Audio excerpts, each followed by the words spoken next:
സുഹൃത്തുക്കളെ, ഞാൻ നിങ്ങൾക്ക് പരിചയപ്പെടുത്താൻ പോകുന്നത് ഒരു പ്രത്യേക സാധനമാണ്. നമ്മുടെ യൂട്യൂബിലും എല്ലാം നിറഞ്ഞിങ്ങനെ നിൽക്കുന്ന ഒരു നോനി ഫ്രൂട്ട് എന്ന് പറയുന്ന ഒരു സാധനമുണ്ട്. എൻ്റെ കയ്യിൽ കണ്ട ഇതാണ് നോനി ഫ്രൂട്ട്. ആ മരത്തിൻ്റെ ചുവട്ടിലാണ് ഞാൻ നിൽക്കുന്നത്. ധാരാളം ഔഷധ ഗുണമുള്ള ആണ് നോനി ഫ്രൂട്ടെന്നാണ് പല ആളുകളും പറയുന്നത്.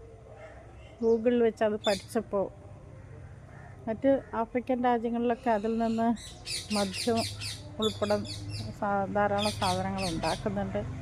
ഔഷധ ഗുണമുള്ളതാണ്. പക്ഷെ അതിൻ്റെ നിരന്തരമായ ഉപയോഗം ലിവറിന് ചില പ്രശ്നങ്ങളുണ്ടാക്കാം എന്നുകൂടി ഗൂഗിൾ പറയുന്നുണ്ട്. നോനി ഫ്രൂട്ട് അന്വേഷിച്ചിവിടെ പല ആളുകളും വരാറുണ്ട്. നോനി ഫ്രൂട്ടിൻ്റെ